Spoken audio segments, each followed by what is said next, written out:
Stop doing that. So what are we talking about? Wait, are we recording? Yeah, we are. Of course we are. Okay. I have no idea what we're talking about. There was no briefing. Nathan, what are we doing? I have a few ideas. Can I take it? Can I do a hot take? Yes, go right Should ahead. I wait until after the intro to do the hot take? Yeah, Ooh. that probably would be a good idea. You want to surprise I have a us. surprise hot take. Yeah. Oh, good lord. So- I'm concerned. I think we should probably do the intro then, because what I have is around BYOD. My hot take is not well, yes, it is technology related, but not directly like us technology related. Yours is probably gonna be more Why are we interesting than going to mine discuss BYOD when we're not ready to discuss BYOD?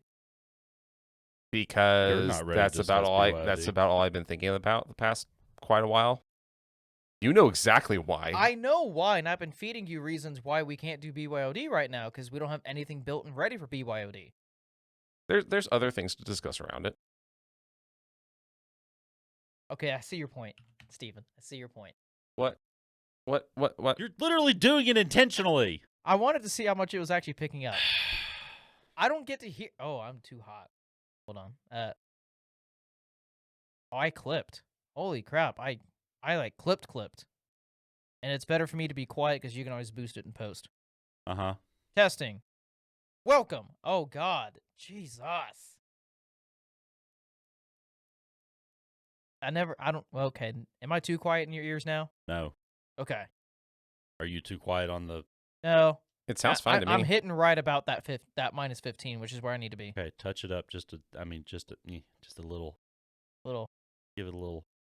All right, now hit the button. The button's already pressed. The other button. This button? Yes.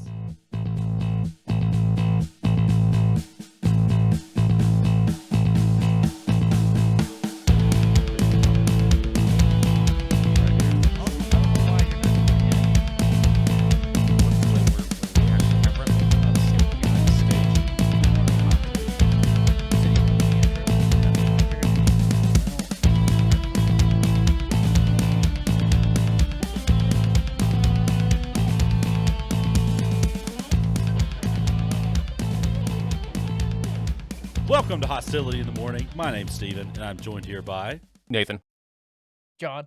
Ian. John doesn't know his own name. I've been so used to like, oh no, I say my name, Nathan says his, Steven says his. I'm like, I got so confused, and I'm the one who caused it. I just don't exist. And with all the confusion, I'm going to start with an unrelated hot take to anything else we're going to talk about A today. hot take. I want one thing. Just one. One. Okay. Well, What's that? That's not true. But in the moment, I just want one thing. A big green tractor. For the love, give me self-checkout at convenience stores. For just, I am tired. I am tired of, in the morning, first thing, having to sit. I want the stuff that I went and grabbed off the shelf. I just want to get it and get out. I just want to buy my stuff and leave. I don't want to talk to anybody. I don't want to have a pleasant conversation with anybody. I don't want to sit and wait behind the aged person who came in to buy their lottery tickets at 7:55 in the morning and has to have them all scanned at once. I don't want to come here and need to go grab one energy drink that will take me all of a minute and a half to go get it, grab it, pay for it, leave, and have to wait behind not one, not two, 3 people buying lottery tickets and getting lottery tickets scanned. One drink. I just want to go in, get my crap, and leave. Please give me self-checkout. So you're saying there's an opportunity here for us? Is there? Are you trying to start a convenience store? No, but I'm saying is we can tailor self-checkout for gas stations and convenience stores like you're requesting, but we have a hostility spin on it. Because self-checkout is already a little too convenient, we have to add one infuriating thing to it. What is the most infuriating thing you can ever do at a self-checkout? Ask too many questions. Weigh an item. God, that's a bridge too far, sir. That's too far. No. I think this is the perfect amount. The purpose of this is to reduce antagonizing We're people. giving you the convenience that you want, but This isn't supposed to be a compromise. there has to be a compromise. Why? Because If without the compromise, then it's no fun. Then it's just, oh, we just put self-checkout You are in not the gas station. you're not in charge of implementing self-checkouts. Yes, we your are. self-checkout We already have implementation self-checkout at the privileges pump. are The revoked. pump is already self-checkout in Most most states. states. So Where is I it? completely forgot that there was an actual cashier at gas stations because it has been that long since I've Wow. bought anything at a gas I was going to say, station. what, because you just pick up an You item thought- and leave? No. You thought surely by now we should just have self-checkouts at gas stations? I was confused. I was like, why do you need a self-checkout? You just pay at the pump. There are okay, and that's why I say convenience stores. I think that's more of the specific Honestly, portion of you it. have that a point. Like, if you could just go in to the convenience store part, pick out your items, scan them, to, because, like, you're at a stall, you have to scan at the stall, and, like, you pay right there. It's just tacked on to the fuel you just paid for. that's you're being a little too trustworthy in humanity. Oh, I'm Oh, aware. no. If they You were still to do have to that, weigh they'd the put items, gates at the entrances Have and it exits. designed, have it and- specifically designed. Yeah. Yeah, and it would be like Sam's Club where you can't leave, and now their Big Brother is going to be watching you with cameras. That is I true, because am you can't actually leave. mad We'll about just put that. up, like, those little tire poppers that, just right in front.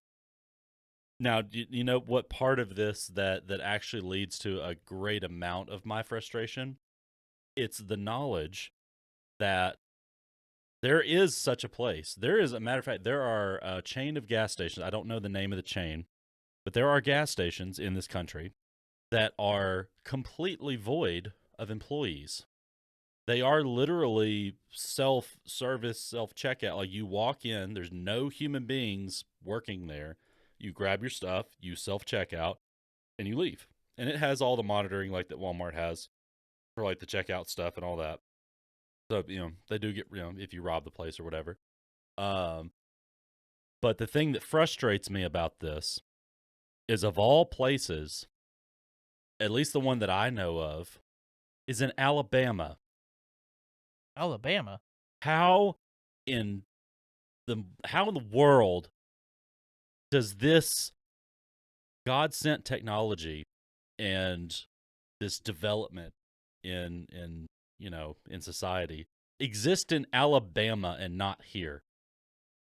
That is amazing. I saw an agree. article I about agree. this. It's been sometime last year. Flipping through Google News and saw it. And I'm like, I can't with this. Dadgummit, they rolled Tide right into futuristic self-checkout convenience stores. All I want to know is, like, did Alabama University, like, did someone there develop this, and that's why it's in Alabama? I don't know. That's a good question. Nathan, look that up. I am, and it's not cooperating, but I'm working on it because I am First off, legitimately you're on a Forbes article. Well, this is on just self checkout without scans in general. Oh, okay. Well, it still has a scan. I mean, it has a self-checkout. How is it going to Thing. check out without scanning? Yeah, Yeah, no, so I that's- mean, even like those Amazon Whole Foods where it has no cashiers, you walk in, you scan your item with the Amazon app, and then you walk out, and then as you walk out the store, it just charges your account. It's great. Like, that's all you need at the convenience store then for what you're asking for. No. And Fuck that. and Why? actually, Because like, then I have to go download another app. I'm tired of everybody download my app. Download my app. and to be fair, as far as my opinion of this issue, I am not in any way implying that we should get rid of the employees in a convenience store. No, you can have your person or persons checking people out. Just give me a self-checkout. Just give Just me the one option. off to the side. Yes, Yeah. exactly. Give me the option to go to a little thing where I don't have to talk to people and just boop boop doop boop boop boop. Because quite frankly, I mean, I've heard the complaints and stuff about self-checkouts in grocery stores and all that. I've never I've disagreed for years because I can check myself out. I can have a whole cart full of stuff and I can check myself out way faster than any checkout person ever could. Like, it's just I can boop boop boop through it, and I don't have the same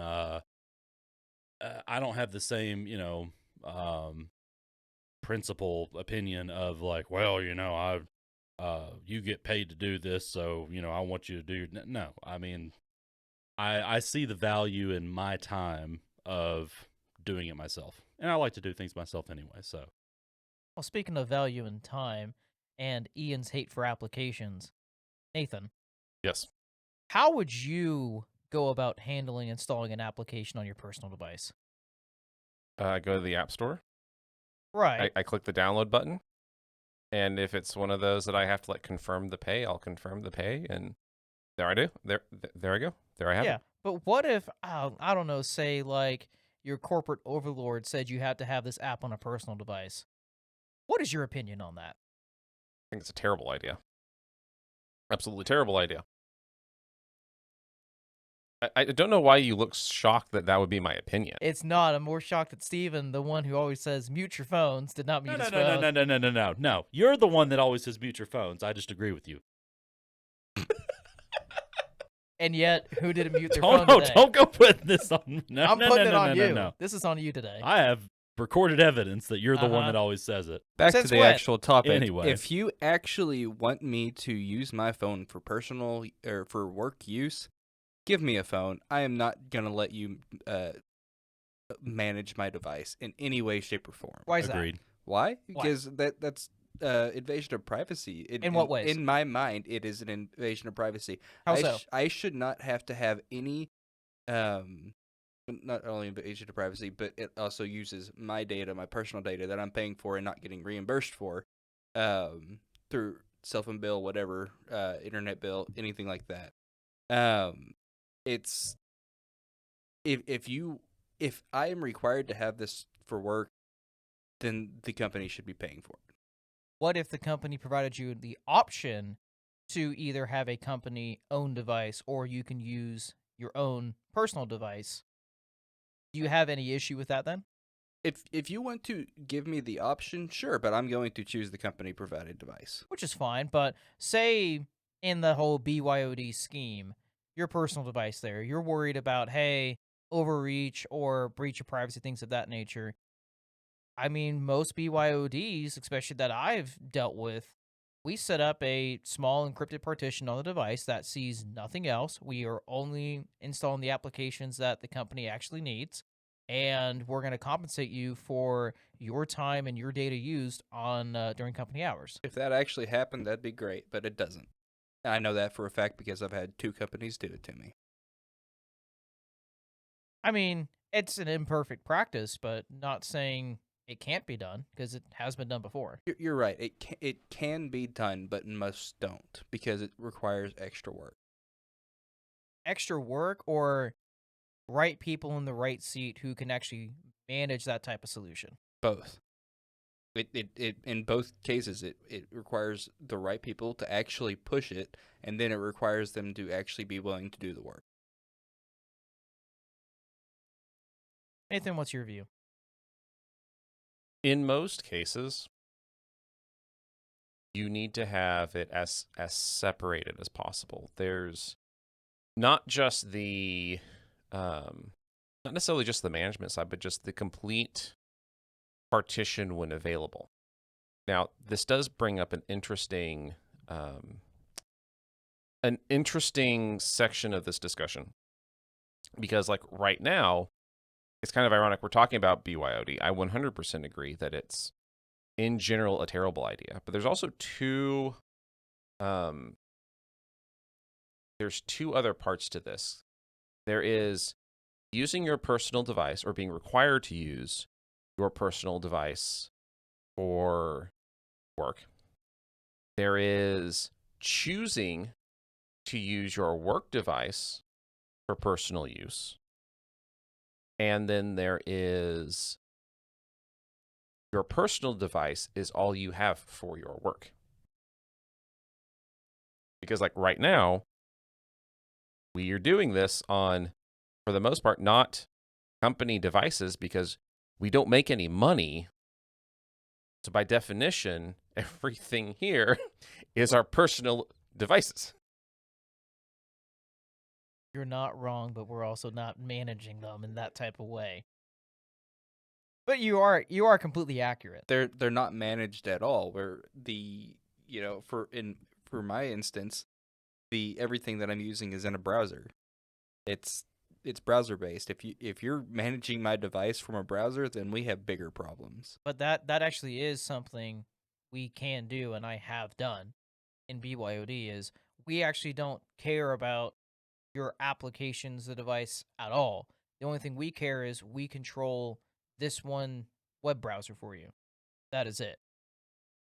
That way, you can use the device in any way, shape, or form that you choose on the hardware and most of the software level.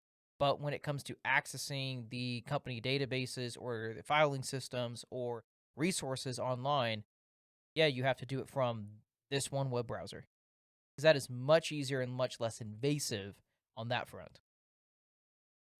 I have to say that I do tend to, overall on the topic, I tend to agree with Ian on this. And I would add one other point to it that I feel strongly about, and that is just, and this is person to person. Everyone's preference on this is different.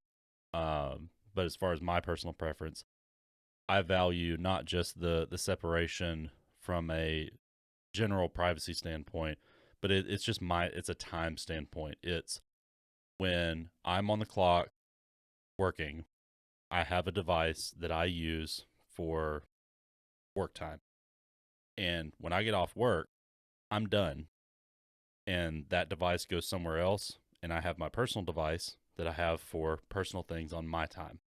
And I don't like the idea of having one device that shares work time and personal time. So when you've got me for the 40 hours a week that I have to work or whatever the expectation for work is, I got the device with me. It's got everything I need for work. But when I'm off the clock and I'm on my time, that device goes somewhere else. Not necessarily in a drawer, but it goes somewhere else, and I don't have to touch it or look at it or think about it until the next time that I'm on the clock and I'm responsible for working on that device.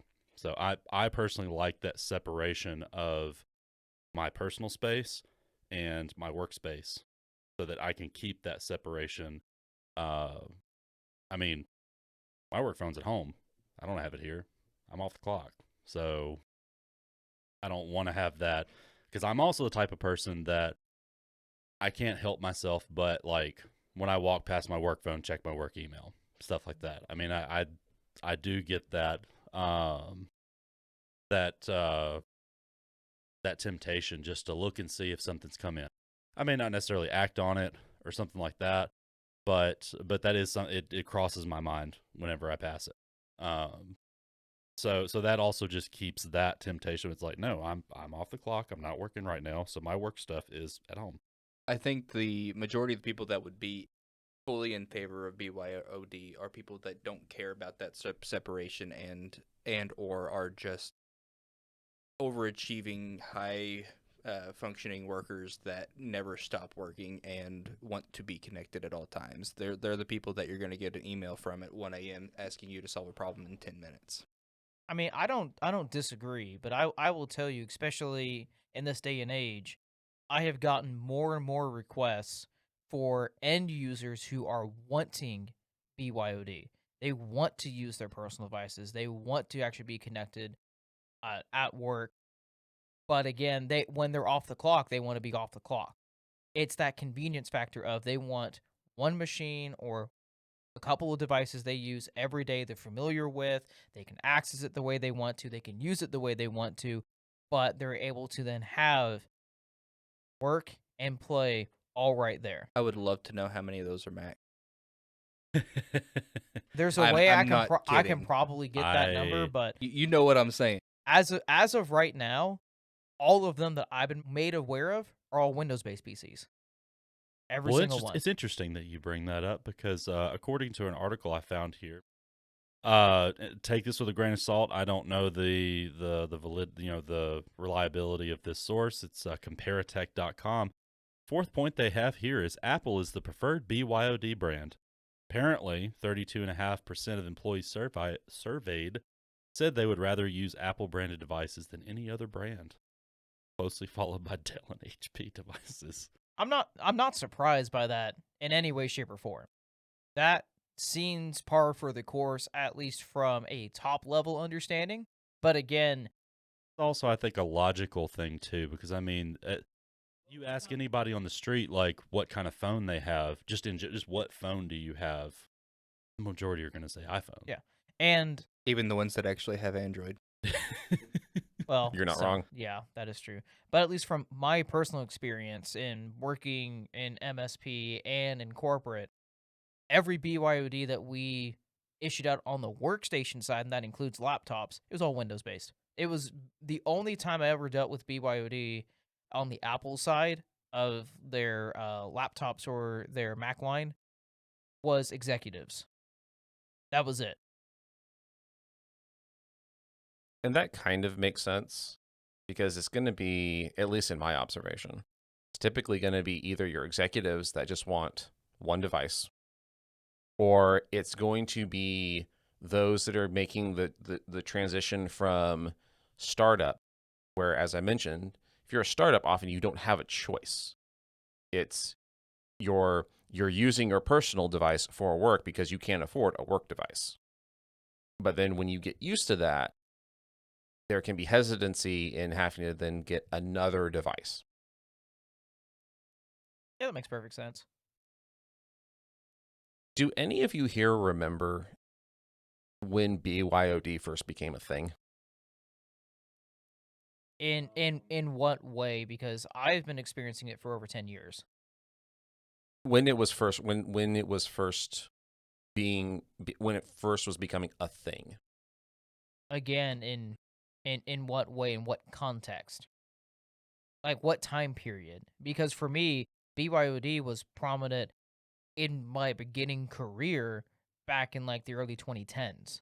Has there been any, because I remember when it was semi-revolutionary for work to provide you with a cell phone, not a smartphone. I'm Just a dating cell myself phone. here, but a cell phone. And so that's one thing we do have to keep in mind with this discussion, is that this is really new Well, in the I grand mean, scheme of things. To Very, this very degree, new. yeah, Yeah. I would say so. Jonathan, would you pull up Teams real quick and look at show chat While you're doing that, I can I just want to type on the make keyboard? Is that allowed, Steven? I just want to make one more point. for I this think one time? Yes. Okay. the lockdowns of COVID and everybody working from home has also made BYOD much easier to stomach, because people got used to, or a significant portion of the people in around the world got used to work and life never. Wow, that's bright. Never being truly separated. Yeah. And I and would agree as with somebody that. that works from home, that's another reason why I want something separate, because I don't want to, or I want to have that separation. Yeah. This was just an in this same article that that I mentioned earlier. There was an interesting point that both Ian and I kind of our eyes fell on it, and was, I don't know, it's just an interesting thing. Jonathan, do you want to read number 8 on this list so, of based on this list of 15 shocking statistics of BYOD, Mhm. from number a very 8, reputable and number reliable source, 8, obviously. BYOE, bring your own enhancement, set to rise by 30% in 2023.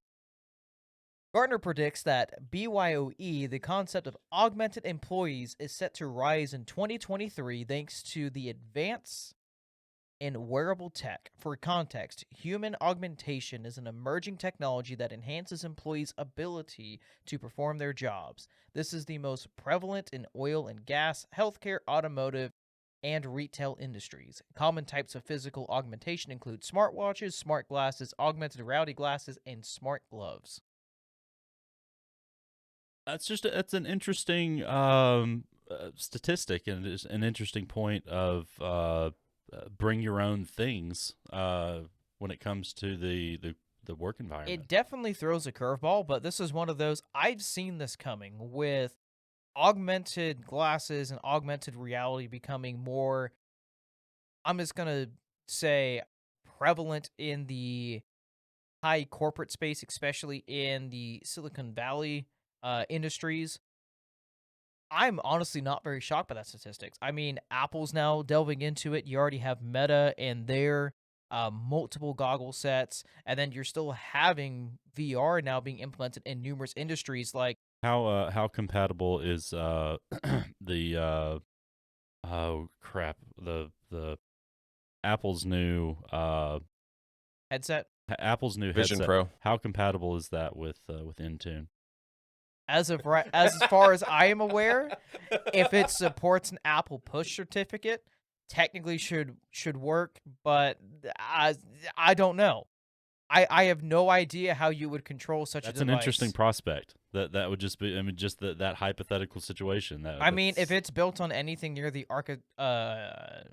architecture of either the iPad OS or any of their smart devices like their phones and watches that already technically can be, well, phones for sure, but smartwatches can technically be onboard in MDMs, then I don't see why you couldn't onboard a set of augmented reality glasses or headsets or things of that nature into a platform like that. Because again, it's all based on technically a mobile device. As long as you can install software to it, there would be a way to control it. So for me, it's not the glasses, the AR, VR, and smart glasses that caught my eye here. It's the smart watches. BYOD smartwatch. I just kind of can't wrap my mind around that. Like, I guess. well, but at the same time, I kind of can, and it's not from a it's not from a practical or reasonable standpoint. It's from a, this is a thing that I've grown so attached to in my life in a general, everyday use case, that I feel like I have to have it for work for some odd reason. It's not necessarily justified.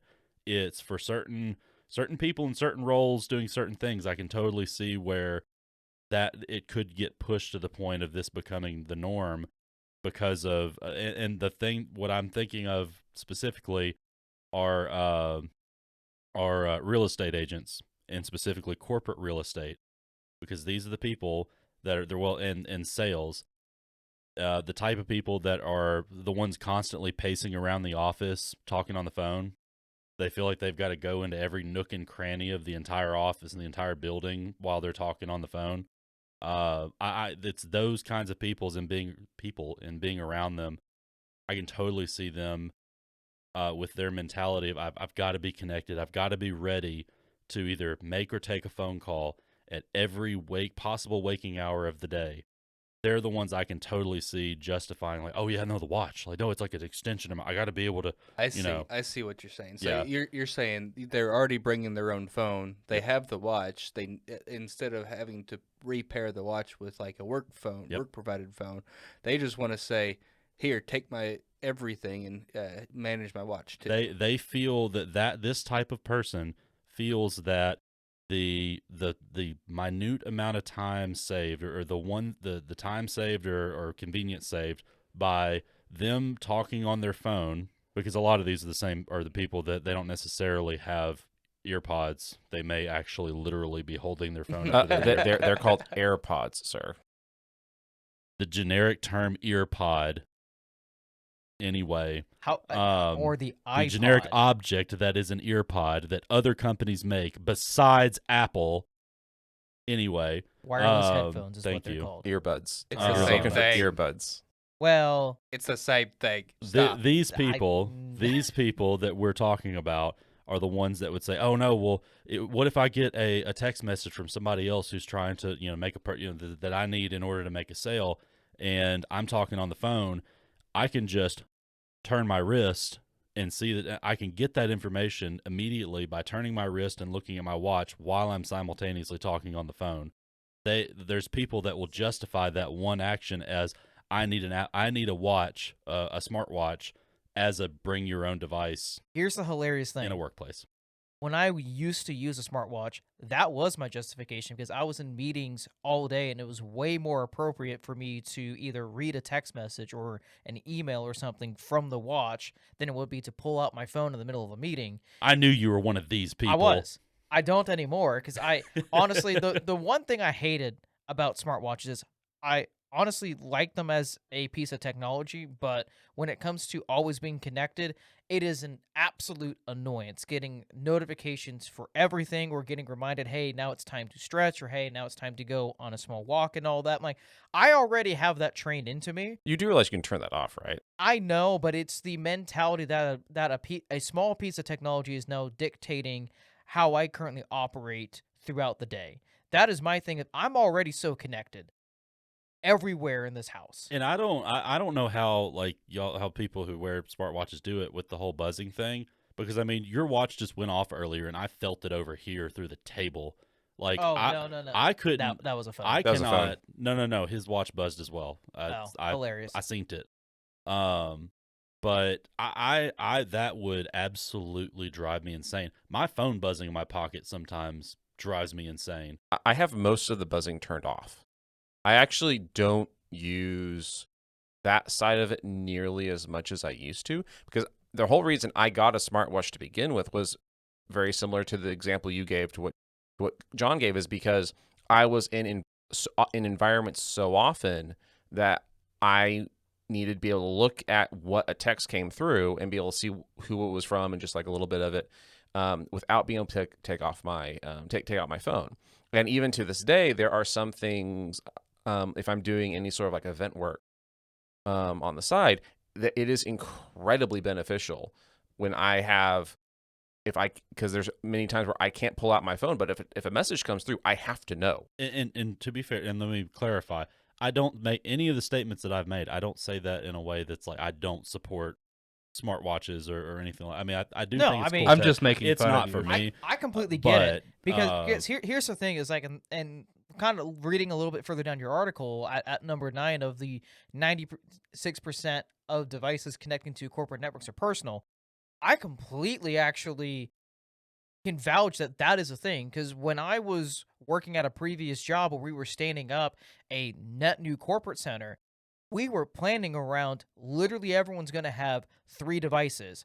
Everyone's going to bring a cell phone, everyone's going to bring a laptop, and everyone's going to bring a smartwatch. So when we were planning physical architecture, these are all things that we are already having to set in place going, this is the expectation that we have to account for. This is when we're laying out desks, we have to make sure we have room and spaces for this. When we are planning out networking and like especially the wireless access points and having that handoff between multiple APs, this is what we have to plan for. Because having that seamless transition between moving floors or moving from desks or moving from meeting center to meeting center, that's all important to them because people live off their phones, people live off their watches now, and people live off anything that's going on their workstation. Yeah, I think that's a fair. I mean, anyone who does who is a network administrator of any kind in 2024, you may as well, when you're doing that scaling for equipment, wireless equipment specifically, you literally you take your user count and multiply by 3. Yeah. You That's might your just kinda do your it by client. 4 now since AR VR is Yeah. beginning to take off. It's that slow lift.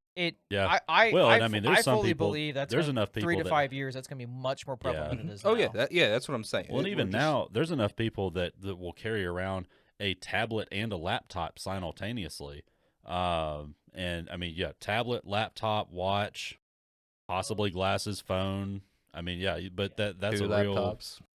But to kind of circle this back to the whole BYOD concept, this is not something that's going away. This is going to become more prevalent, as you were Nathan's kind of alluding to. When it really became prominent was during that period of 2019 to about 2021 during lockdowns. Like, yeah, that was a huge shift. I remember us having to figure out, oh my goodness, we're now sending everybody home. How are we going to account for this? Because a lot of the corporations that either we serviced or I directly worked for, they were still on desktops and having the logistical nightmare of how can we send somebody home with a desktop? Because now you're talking the tower, keyboard, mouse, monitor. Now they need networking, so we were issuing out small Meraki appliances for them to send home so they can all stay on that corporate network. I get it. I get the appeal of BYOD and why it's here to stay. The problem I have here is where is the line in the sand where the company says, we own this part of your device, we manage this part of your device, and your end of, no, this is mine, I want to use it in this way. And to be fair to your point, I think where part of your point comes from is, that early 2020 to 2022 period, that was the knee jerk period. That was the holy crap, we've got to solve this problem. Just it's got to get solved. However, we're now far enough along into it that companies have had experience. There's a lot of experience across the board. Things are normalized. People are used to this type of work. The security consideration has to be there. It does. And the knee jerk style of BYOD of just people using their personal whatever and just kind of making it work, it's not secure in any way, shape, or form. It's not. And that's where it's like what I've been asked regarding BYOD and implementing in our current situations that are being brought up to us is my current policy is we don't have a BYOD policy. We have not done the research to be able to say, this is where we stand. This is the line in the sand that we're going to put when it comes to managing personal devices. This is our expectations of what the user device needs to meet. And if the user has questions, comments, concerns about it, here's our typical responses to have in front of you. So everyone across the board can make the most defined and well understanding decision for them before anyone goes into the adoption period. What would our thoughts be? What are y'all's thoughts on implementing a standardized onboarding agreement that a new employee has to sign? Basically, a BYOD policy. Like, here's our policy.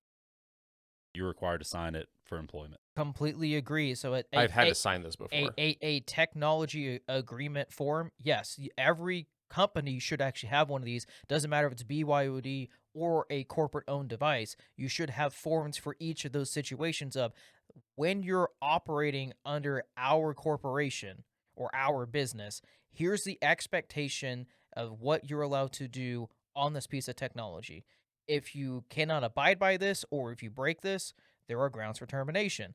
If you are perfectly fine abiding by this and working within it, then we're not going to have any issues. That way, from the get-go, you are setting the expectation of here's what you can and cannot do, here's what we are expecting of you and not expecting of your device, things of that nature. It clears it out in plain black and white, so you won't have as many of those conflict situations, because you definitely will still have some pushback, but you will much more mitigate that on the front end and weed kind of those people out that aren't wanting to abide by such a practice. And I think the key part there is the education piece of it, because especially if you look at the way all tech companies, at least that I've seen, market their devices, whether it be phone, whether it be computer, whether it be Apple, whether it be Microsoft, I would actually argue that it's easier to have a work account and a business account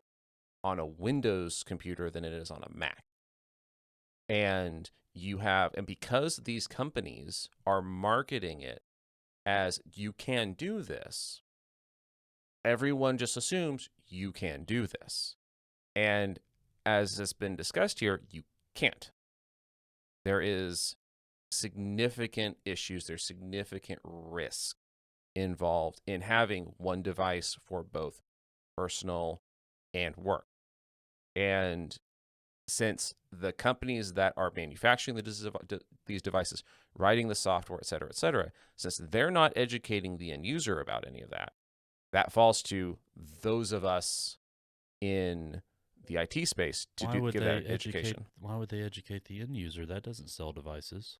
Which is ironic, because actually it would sell more devices if they insisted on one device for work, one device for personal use. I have a really great idea. We need to make an educational video. Ooh. This educational video will be on BYOD devices and work devices. And we are going to make this in the style of a 90s OSHA video. I hate this so much. It sounds I hilarious. love Can we all have of this. Can we have the wardrobe too? Well, that's an expectation, Stephen. You Okay, have to okay. you have to sign that in the agreement, though. That's fine. Where do you have a? Can I e-sign it? Yeah, Do you have it? I'll send something Yeah, just e-sign for email you. it to me, Yeah, it's I'll, fine. I'll have your people contact my people. It'll be Okay, fine. there we go. No, Do I you know what support the this. best I part like about this. this is? The What's that? wardrobe's gonna cost $10 because we can just go down to the local thrift store. Right? We can just go down the hill Uh-huh. and just. Convenience. You're welcome. Oh dear. No, we can think about something. A public service announcement for BYOD. Now, Actually, I don't Here- know if any of us. can we do I want to do a part 2 to that though, because I want to do one over BYOE. The enhancements. Oh Yes. God, can we have props? Duh, we have to have props. Can That's I make, part of this. Can I make my own robot hand? Sure. Remember, everyone, when you're wearing your enhancement goggles, or make sure to pay attention to your surroundings. Whack, Bobby! You just smacked Susan in the head with that knife. You're supposed to look around. See, Okay, maybe not quite that far. Yeah, but see, this is what happens when you're using it in VR mode and not augmented reality mode, because there's a big difference. I have to say though, there's one I think maybe slight issue with the time period theme that we're wanting to go with. I don't know if any of us actually own a camera with bad enough video quality. Hold on. To No, no, no, no, no, simulate- no, We- no, we no, have no, video no, editing. no, no, I no, think no, I actually have no. access to one. Okay. I have access to one. I know for a fact where one is. Okay. It's not This in this is- all right, house, cool, but I all know right. who has it. Problem solved. This is great. Oh no! Oh, I actually just realized. No, I have access to truly ancient gear. Like one of the video cameras that you put a whole cassette in the side of Oh, it, that's- and it like goes on your shoulder. I am no. I am My dad had not. one of those. I am not going to be responsible for physical media, for physical tape media. If you all want to do that, you're on your own. Wait, do you have a camera that can take 32 millimeter film?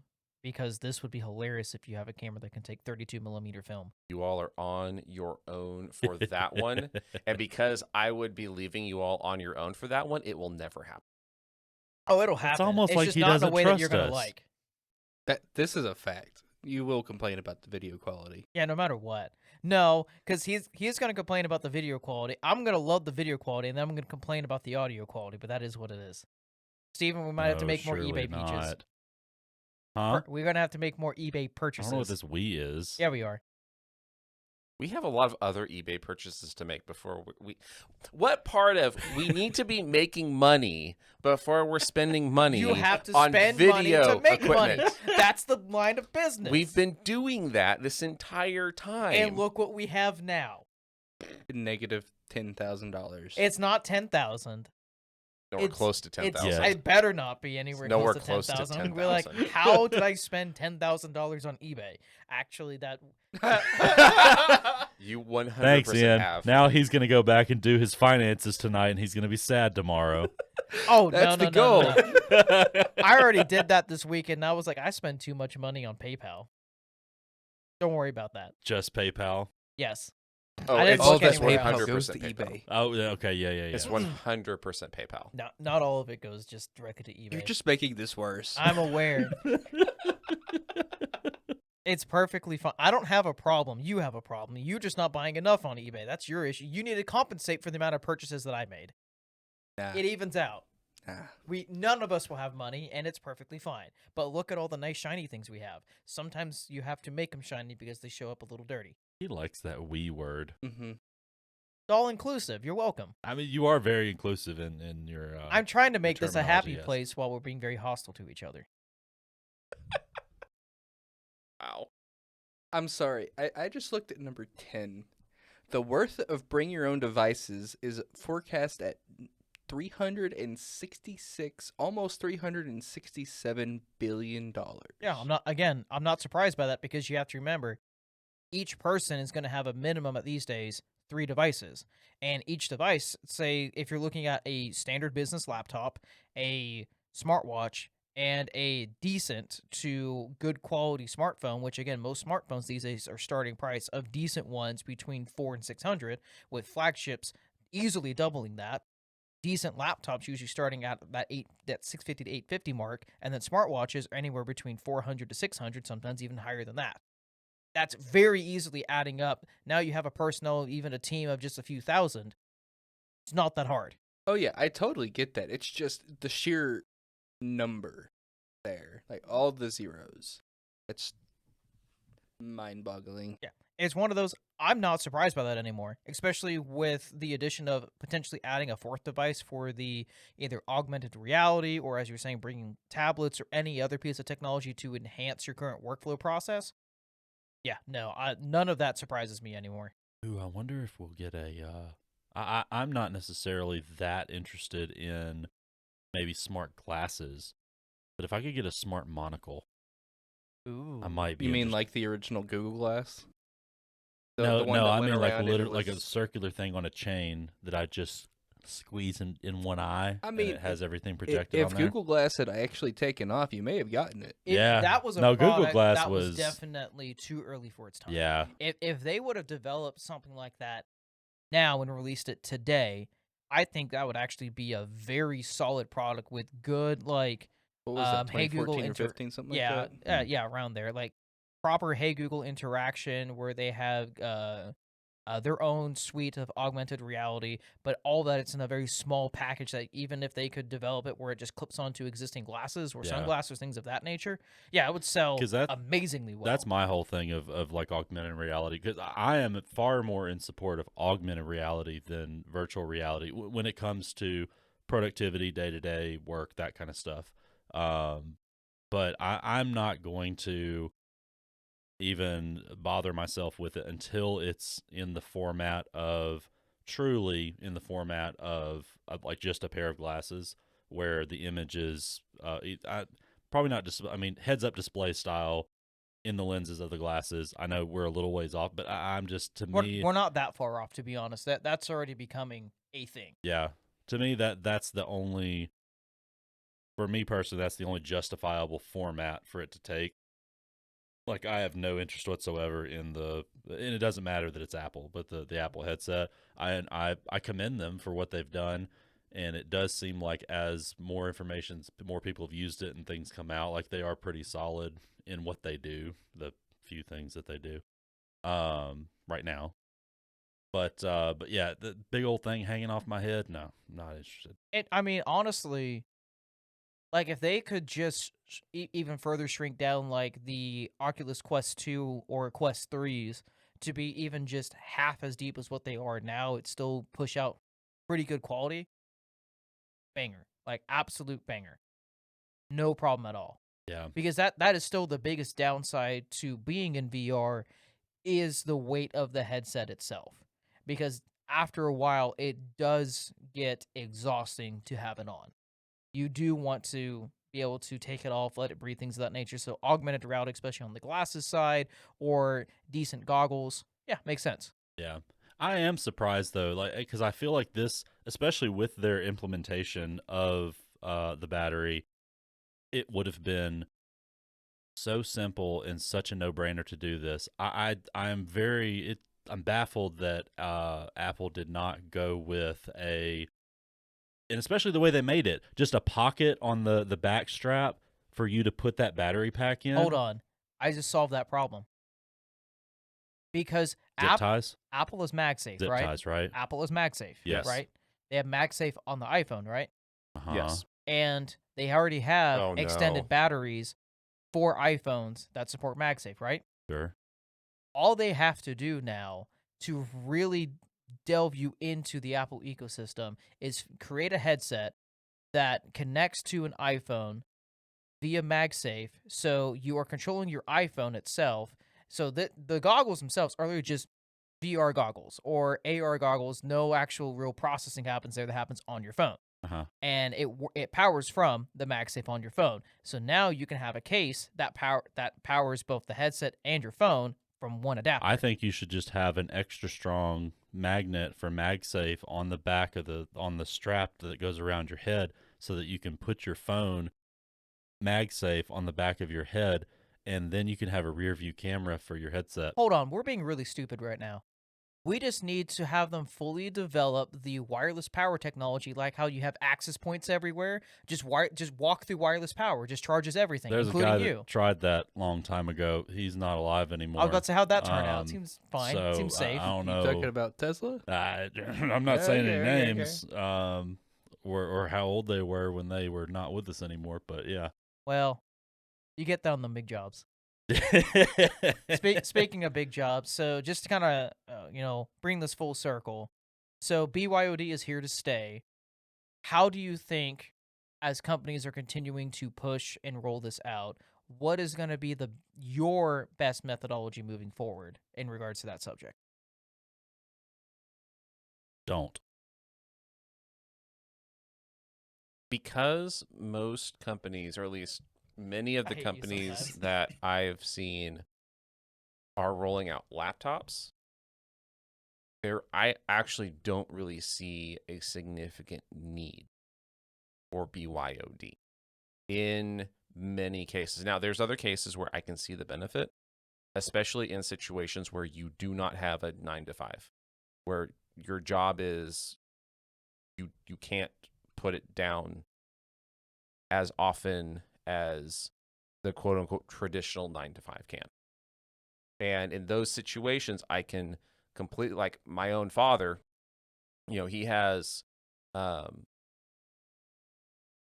he can't put stuff down for longer periods of time because part of his job is he has to be available for, at times, executive level assistance. And that's just part of the job. And the other thing is he's also self-employed. And so if you're self-employed, you don't have an option. And there is no downtime.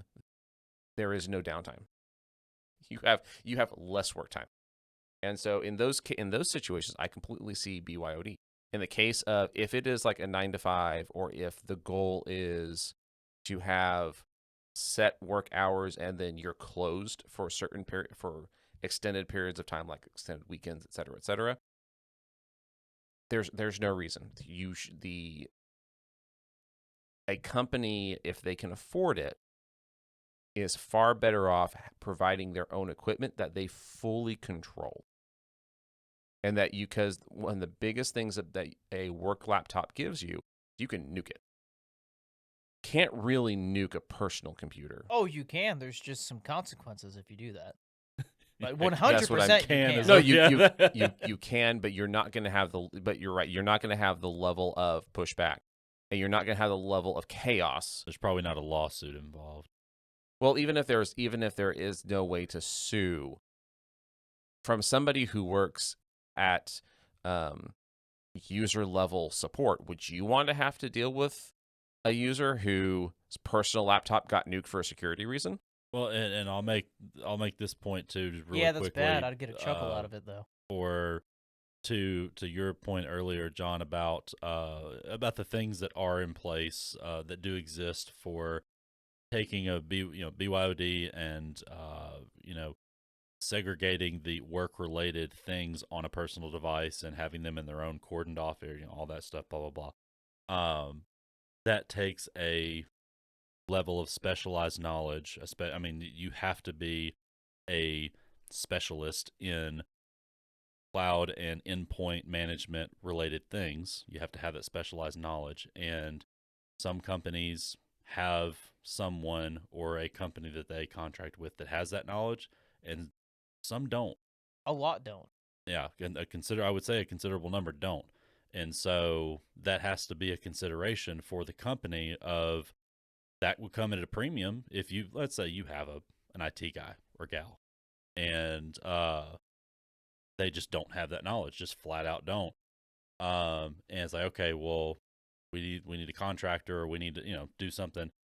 That's a considerable cost to a company. It is, but you also have to look at this as an investment. You're investing back into the infrastructure to have that. You know as well as I do that companies don't always view that investment the same way we do. I completely agree, but you can't look at it as the short-term cost. What is the long-term gain with implementing something like that? Well, now you're not having to buy devices. Okay, what is the cost of having to do device refreshes every so often based on your current set policy? All right, now that's no longer a thing. Now all users are required to bring their own devices here, okay? Well, now you have reduced that cost of nice renewal.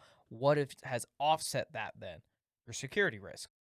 Because now that you're inviting a foreign device into your infrastructure, that you are loading just a small subset of software to it to control this one period of it, how can you guarantee that no, let's see, crossover occurs from the personal side to the work side? Because the last thing you're ever going to want is your company owned information being spread out from the personal side of that device. So that's another thing you have to take into account when you're looking into implement something of this nature. So you have the monetary value, you have the infrastructure value, and then you also have the security value, all dependent upon what is your end goal with BYOD.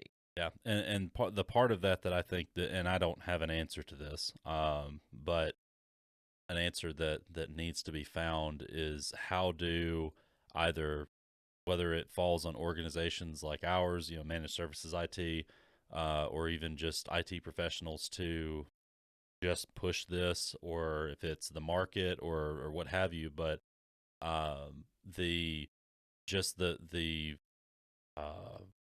getting it out there and really hammering it home to all companies, big and small, no matter what. It's like security risks, they're getting scary. This isn't just an annoyance anymore. I mean, it is. Oh no, it's we are only at getting more the aggressive. scary level as far as the risks that are there, the consequences of being compromised, and that the monetary compromise or consequences. And it just seems, from my limited view, that it really just hasn't clicked for enough people. I mean, it's still, there's a lot of burying heads in the sand when it comes to companies, again, big and small, really wrapping their minds around, crap, this is an actual risk that we have to legitimately budget for and take seriously. And I don't know how you solve that, how you get that across, how most effectively you communicate that where it really clicks for people. But I mean, that's something that needs to happen. It is one of those, as usual, consistent education over and over again. It's about empowering the end user and making them aware of what the dangers are out there and providing them the information, the training, and the knowledge base to be able to help identify that. Because as we tell companies all the time, we can install the best locks, we can install the best windows, we can hire the best security guards around. You can do everything right in your power to secure your site. But all it takes is one user literally just leaving a door ajar for 2 minutes to have all that come crashing down, and none of it matters. Because honestly, I think the market across the board not helping anything.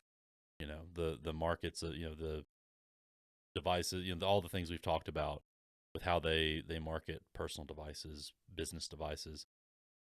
They're not helping the cause by because all their marketing and telling you about, look at all the cool features, that all the things it can do that make end users think, oh well, I can just I have this cool device that's my personal device that can do all these cool things. I want to use that for work. It's all that marketing, just it kind of leads to some of these situations where we're having to say, whoa, back up. Like, no, we have to consider this, this, and this. And they're like, look at all the cool shiny things it can do. It's like, yeah, those are all dangerous. So just to kind of wrap it up, Stephen, what is your kind of final opinion on this? I don't like BYOD. You don't like it, Ian?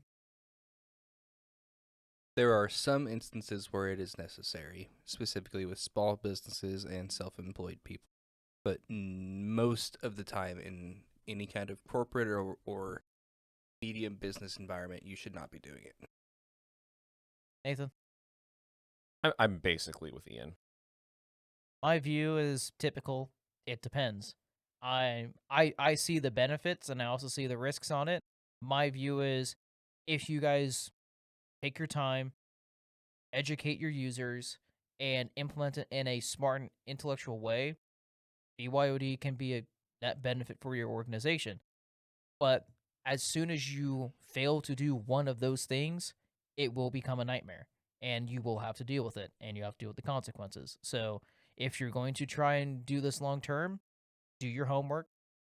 Make sure you weigh all the causes you possibly can for it, and then make the most informed decision. Cool. Yay. Nathan? Yeah. Ian? Steven? Sign us out. Like all of us together at the same time, or That's what I Sure, was take, wondering. Yeah. take some turns. Where can they find us? Substack. So Hostility in the Morning on Substack. You can find us on Instagram at Hostility in the Morning and on X at HITM Show. we're also on YouTube. If you search Hostility in the Morning, all one word on YouTube, you should find us. And we also have a website, hostilityinthemorning.com. Thank you, everyone. It's And nap time. have a hostile morning.